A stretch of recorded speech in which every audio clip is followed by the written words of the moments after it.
those are like the means for institutes or hospitals, like true recovery rates of patients treated for certain conditions by several hospitals.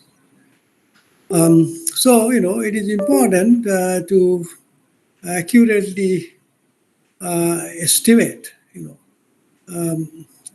which populations or which hospitals are very good or which schools are very good and which schools are not so good. You want to identify them. So in that context also this problem is useful. And instead of looking at individual rank, we want to estimate the joint rank, overall ranking of all the subpopulations, not on an individual subpopulation. That was considered by the Klein, Wright, and Vijoy. Again, they said that that if you do not provide the confidence, some sort of confidence set for the rank, people will use just the point estimate, the means to come up with the rank. So the problem of accounting uncertainty in the point estimate rank is important, and they developed a solution and they applied that thing to some data, the data coming from the American Community Survey. And the particular data they look at estimating the commuting time for workers who are 16 years or older and they are not working from home. And they considered joint confidence set for the true rank vector based on the true mean, by estimated value of the true means. It's kind of a little bit not easy to read, but this is some table one from their JRSSC paper published in 2020. So what we have, like 50 states and Washington DC data, and also the mean commuting time for the whole nation USA, and also the point estimate and the margin of error. So that's the data that I will use in connection for our method, and also I will use some other application as well. In the early work, from the Bayesian perspective, ranking of several binomial populations considered Bland and Bracher, Govindarajulu and Harvey, and Goel and Rubin. And Laird and Lewis considered empirical based approach. Morris and Christensen used approximate hierarchical based approach. This and subsequently Aitken and Longford and Berger and Dilly used hierarchical based approach to ranking, but these are for individual ranks, not the joint ranks. So Klein et al., they have like M populations, that true means theta 1 to theta m, and based on theta 1, theta 2, theta m, we are looking at the true ranks, R1 check, lowercase r1 check, lowercase r2 check, lowercase rm check. And theta 1, theta 2, theta m are estimated by point estimate y1, y2, ym. And based on these estimates, y1 to ym, that the ranks are capital R1 to capital Rm.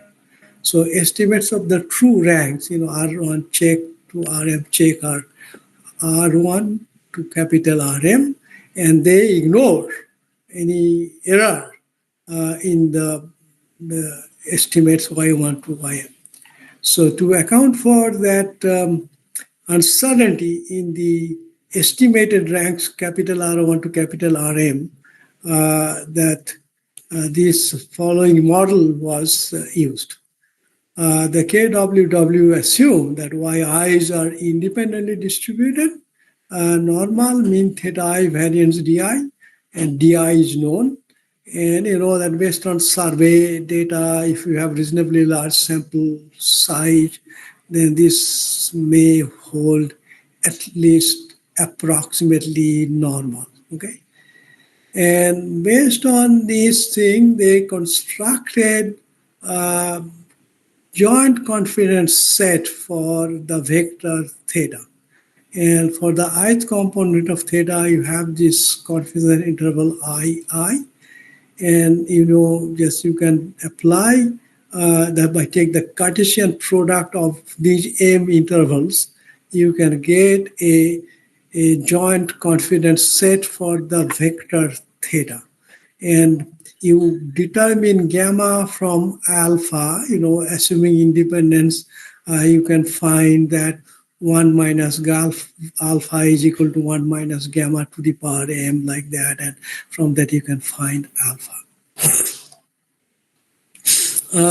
So now for these m intervals, I1 to Im for the respective parameters theta 1 to theta m, here some notation defined by KWW. Okay, so you look at this set Ci, which involves all the integers 1 through m except the integer I. And then you look at define lambda Li, lambda Ri, and lambda Y. With respect to the interval, you look at all the intervals, confidence intervals for the thetas, which are situated entirely to the left of the interval for theta I, and also look at all the intervals which are situated to the right of the interval for theta I, and also look at all those intervals which are overlapping with the intervals for theta I. So those are the indexes, I, lambda Ri, lambda Y.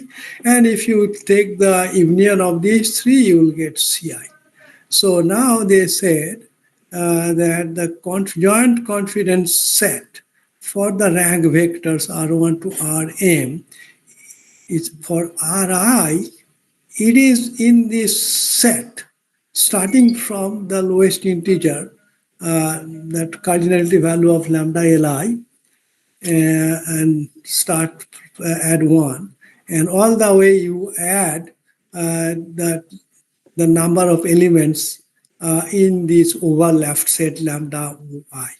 And this number of elements in the overlap set, if it is small, then this interval, the set for Ri, will be small. So taken together, that's your joint confidence set for the overall rank vector R check.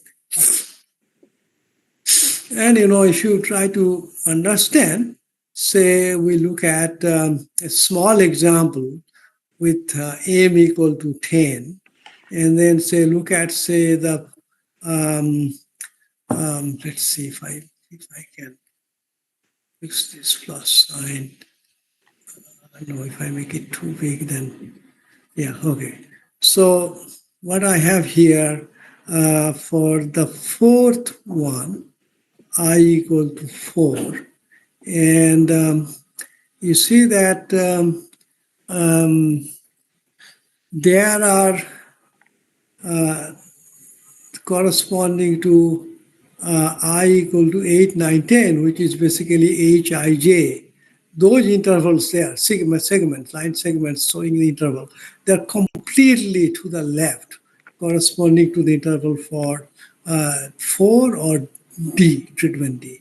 And then also you see for treatments A and B, those are, which correspond to 1 and 2, they are completely to the right of the interval for D. And then there are others like 3, 5, 6, 7, there is overlap.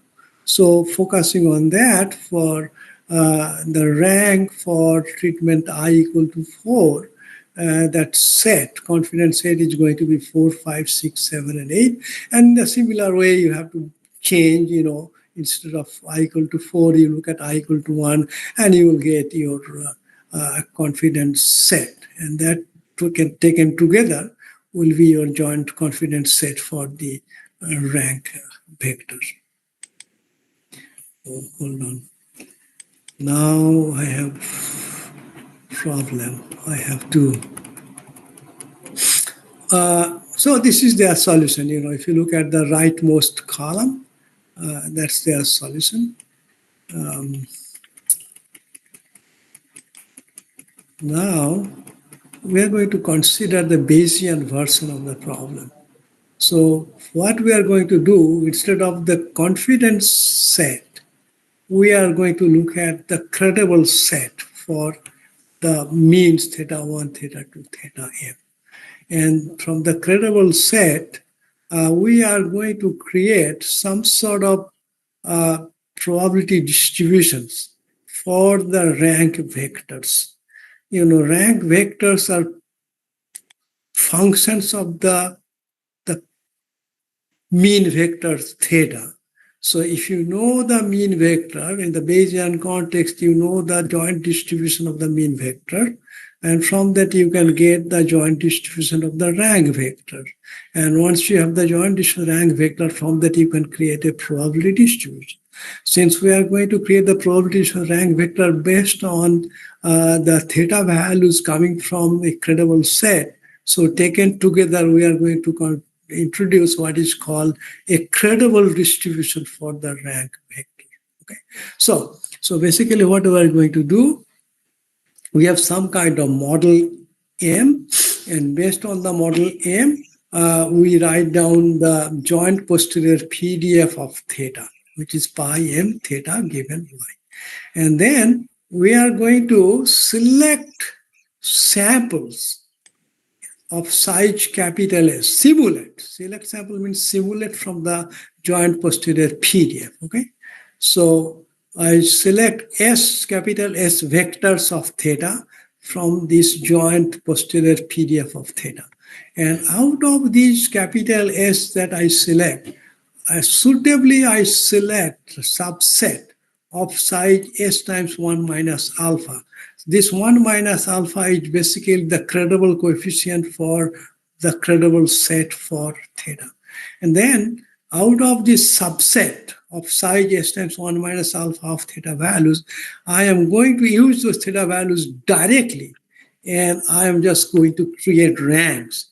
And then I have many represent many replications of the ranks, and I take average, and I get some kind of probability distribution. How is it done? I'm going to explain in a moment.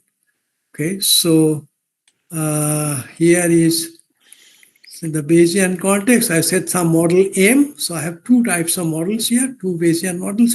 First one is unstructured Bayesian model. So basically, the first step is that one for the sampling error thing. And the second part, I'm using that non-informative priors on the thetas. And the posterior will be, the multivariate normal, and mean vectors will be the y1, y2, ym, and, so independent distribution, posterior variances will be DIs like that.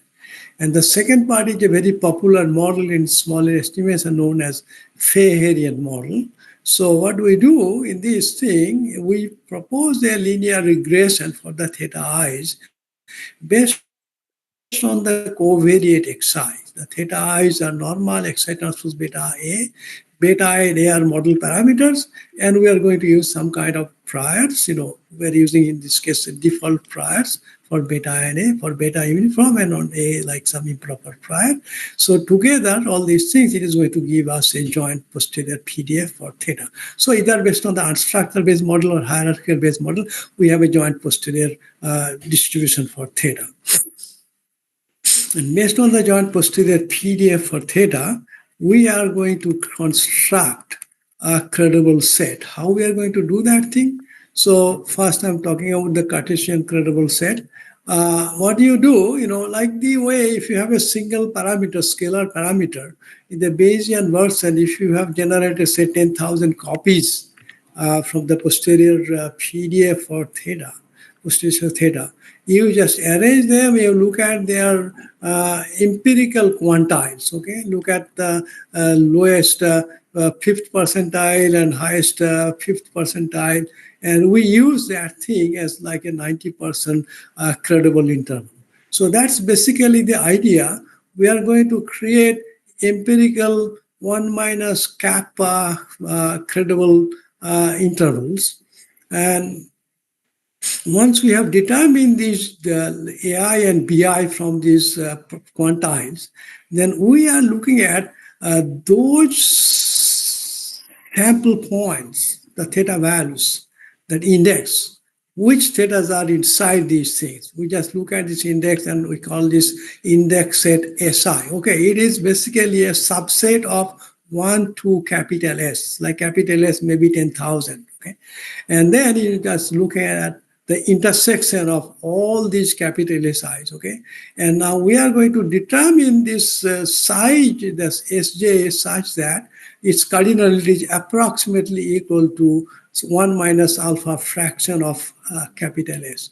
So this way, then we look at this index set Sj, and all these thetas in this index set, we focus on that, and that index set is treated like an empirical credible set for theta, joint credible set, 1 minus alpha joint credible set.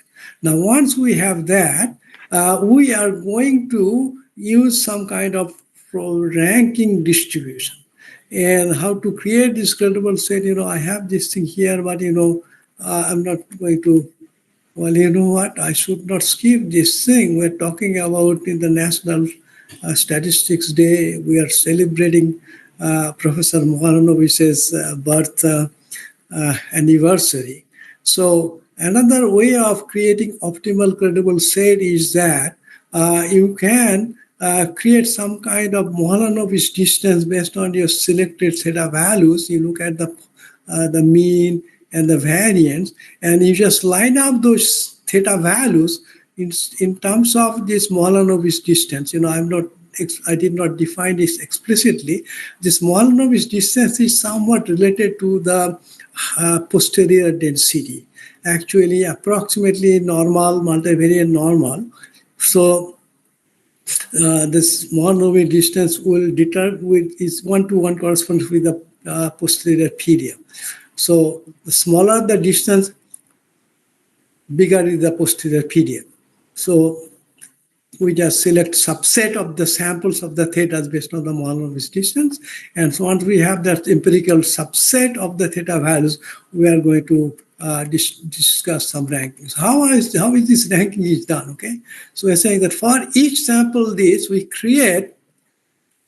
So this is basically what we have selected. Okay, selected values of theta out of 10,000 samples or out of capital S samples of theta. Okay, so we create an M by M table, two-way table. Okay, the columns are for the population for subjects or entities, and the rows are the ranks 1 through M.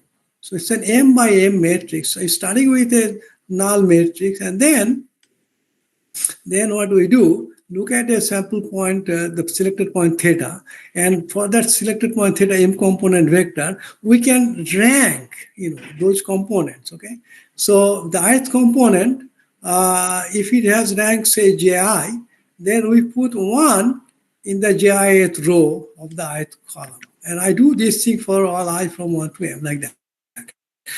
If you do this way, what you will do, you replace these M square elements, out of M square, you will replace M elements 0 by 1, and everything else will remain 0 like that.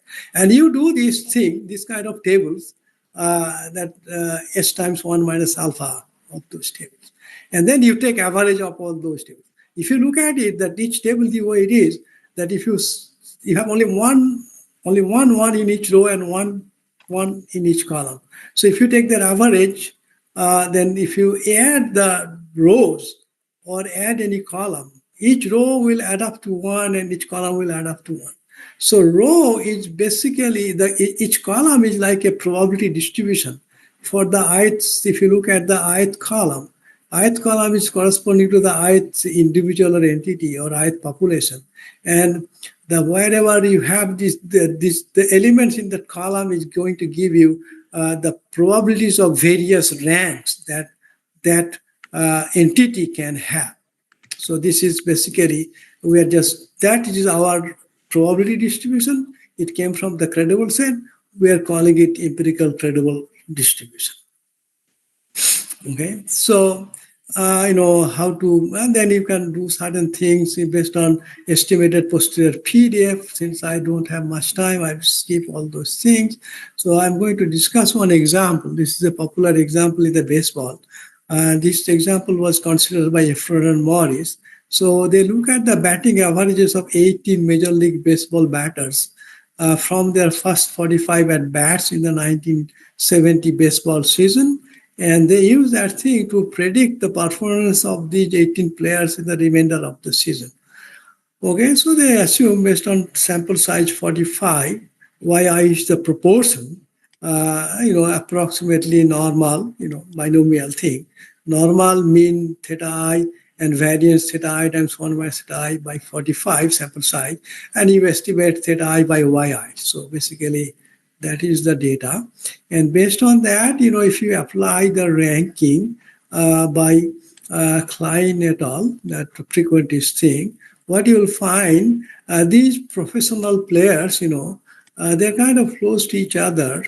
The ranks, the 90% joint confidence region for the rank vector, it so happened that it's 1 through 18. Basically, it did not really give any meaningfully narrow joint confidence set for the rank vector. Okay, so if you like to present this thing pictorially, if you look at this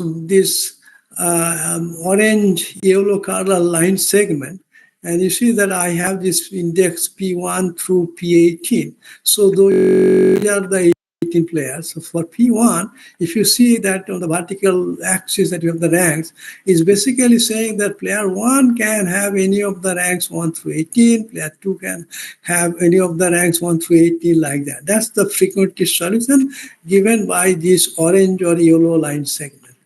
And now, what is this pink color, the circles? The pink color circles are the frequentist solution, okay, a Bayesian solution.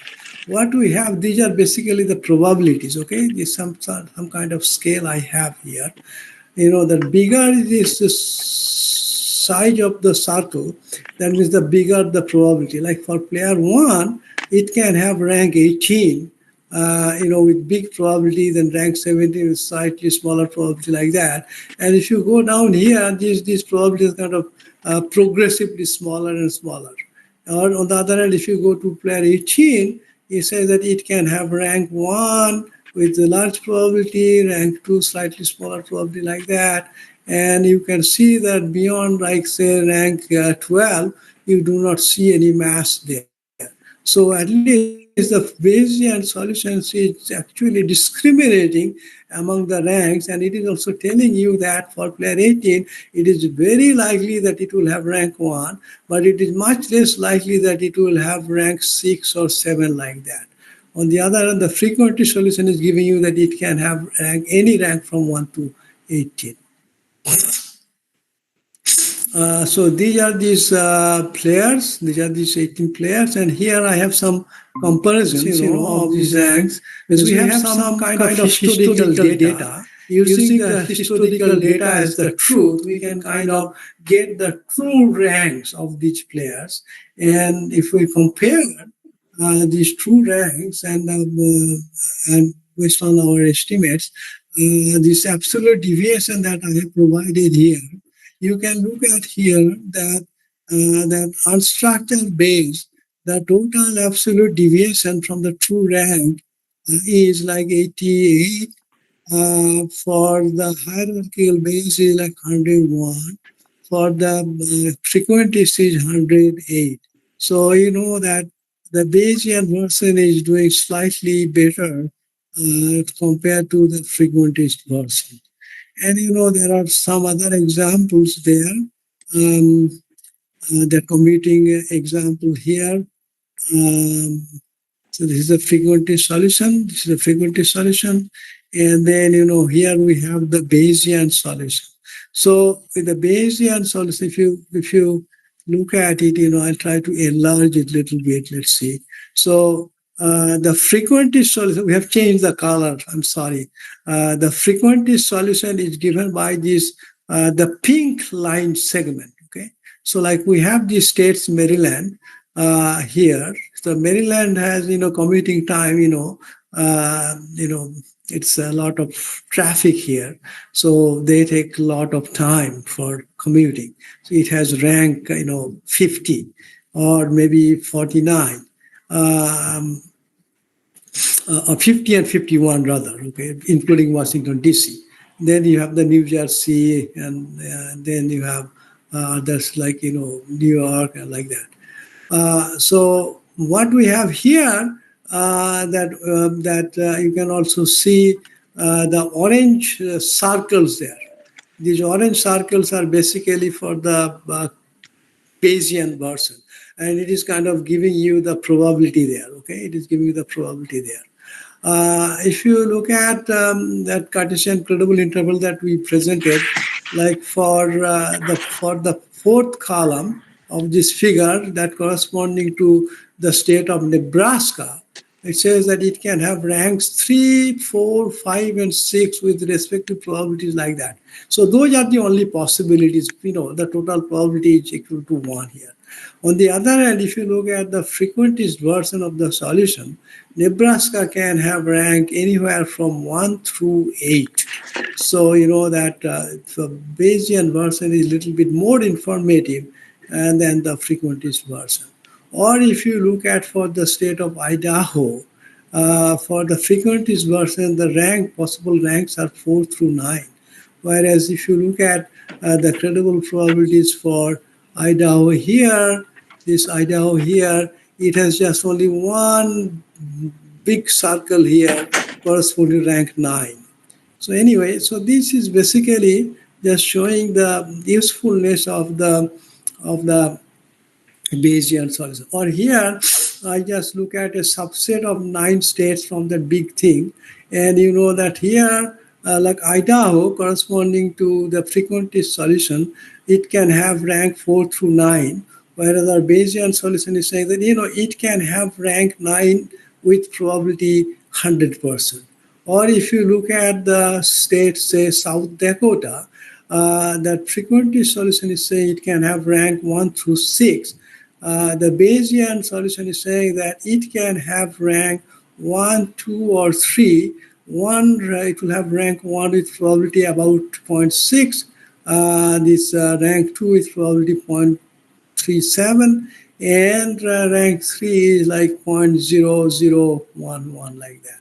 So if you look at this thing, you can find out easily the probabilities here, the spread across these integers here. Whereas in this line, it is giving you the rank set for the frequentist solution.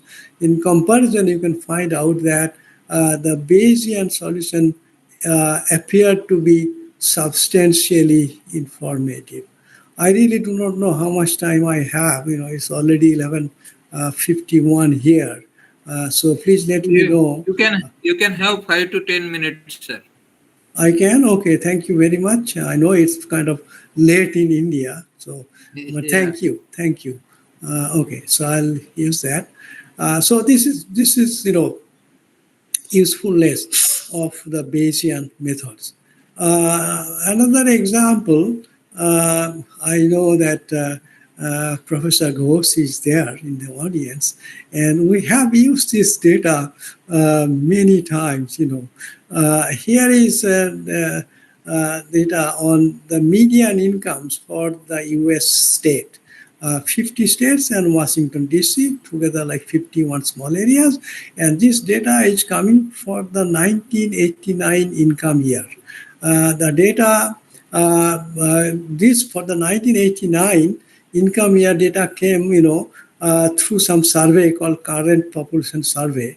And also the peculiarity, the importance of the year 1989 is that in the year 1990 census, that a big percentage of the households, about 16-17% of the households, they reported their income for the year 1989. So given that 16% of the household, it's a big sample size, we can treat that the income data from the census kind of like the true values. And we are going to estimate those true values based on the survey data coming from the 1979 income year data through current population survey. And while doing that thing, Bob Fay, Bob Fay and Harriet, they suggested some covariates uh, using the covariates from per capita income. It comes from another administrative, data set by the Bureau of Economic Analysis, and also using the previous census income value. Like 1980 census, okay? And the 1980 census will give you the 1979 census, okay? That's like that covariate. But we are focusing on estimating the true income for the 1989, all right? So, and say the 1990 census is giving a kind of the true values of the 1989 incomes, and we are going to treat those as gold standard, and using those gold standard values we can get the surrogate ranks, true surrogate ranks for the true ranks are checked. So again, a visualization of this median income ranking, if you look at here, so for the frequentist version, you have this orange line segment, and whereas the Bayesian solutions given by these pink colored circles. So if you look at here, if you focus on the rightmost column, corresponding to the state Connecticut, okay, Connecticut is a rich state.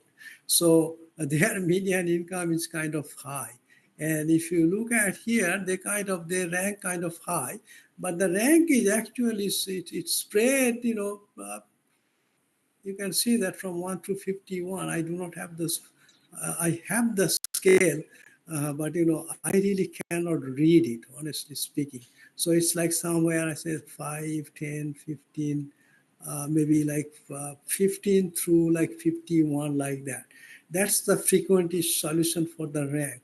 Whereas the Bayesian solution is saying that Connecticut most likely rank 51. It may also rank 50.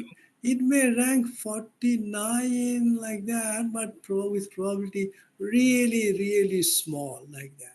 Or if you go to the state New Jersey, New Jersey also rank is high.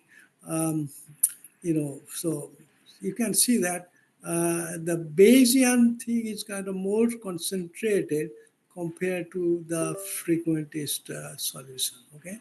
And here, some in terms of this absolute deviation, because we have from the 1990 census data, we have the true rank.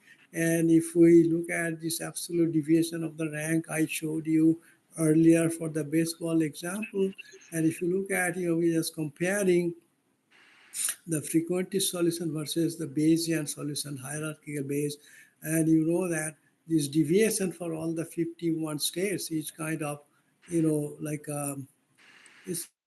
it's small, okay? It's small, and I see that all the points are below the 45-degree line. That means that x values are higher compared to the y values, and y values are the deviation for the Bayesian solution, and x values are for the frequentist solution. So that means these deviation values for the frequentist solutions are kind of bigger compared to the Bayesian solution. And the same way, if you look at here, that when we do not use any covariate, we see that fewer number of points above the y equal to x line. So those are the cases where the Bayesian solution is not as good as the frequentist solution, whereas all the points below the y equal to x line, you see that they are actually the deviation, the Bayesian method deviation is smaller than the frequentist method, and things like that. So anyway, um, so given that thing, I'll just stop here. Thank you very much.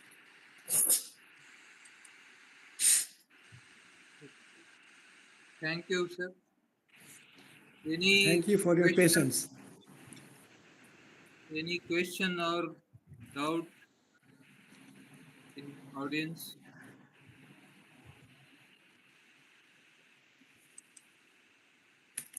So I just want to make it clear, sir. It can be used for HDI ranking and GDI ranking also, no? Human HDI ranking? development, What is HDI ranking? human development index. Oh, human development index. Yeah, sure. I mean, you can rank. If you have the estimates, it can apply to any population Any, comparisons. As long any. as you have the data, as long as you can feed the model, and you can do a Bayesian modeling actually. Yes. It's very general. You really don't have to have normality and things like that. You know that many Bayesian modelings are outside normal paradigm. You can apply it there too. Absolutely. Any question or clarification from audience? So let us thank the speaker, both speakers, Professor Babu and Gauri Datta. Thank you. Thank you, sir. Oh, you are welcome. Thank you. Thank you for your patience. So good night and good day for all from my side. Thank you. Thank you, Professor Thank Kumar, for inviting me. Thank you very much. I really thank you. appreciate your gesture. Thank you, Uh, Professor Jogesh Babu, and Thank you, thank sir. you, Professor Thank you Gauri. all. Thank you. Thank you so much for your support to our conference through your deliberations. Your nice Thank you. It's presentation. a pleasure. It's a Thank you. pleasure. And also, we wish to thank our chair, Professor Shinde. Thank you Thank so you, much. sir. Thank you for providing me opportunity to chair this session. Thank you. Once again, thanking you all. Let us conclude this session. I Okay. hope we can meet in the morning Tomorrow tomorrow. is last day, no? Tomorrow, Tomorrow. last day, tomorrow, last day, fourth day of the conference. Tomorrow also there are a lot of beautiful, Yeah. expecting a lot of good talks. Uh, we expect your support and blessings process for our activities and like The webinar is going on. Yes. yeah. Thank you, sir. Okay. Thank you so Good much. night. Good Okay, night. okay, brother. Okay, thank you all. Thank you so much. And let us please tomorrow morning kindly join before 9. 8:30 to 9 is the joining time. As early as possible, join and attend almost all sessions by students and other researchers. Thank you all. Thank you so much and good night to all.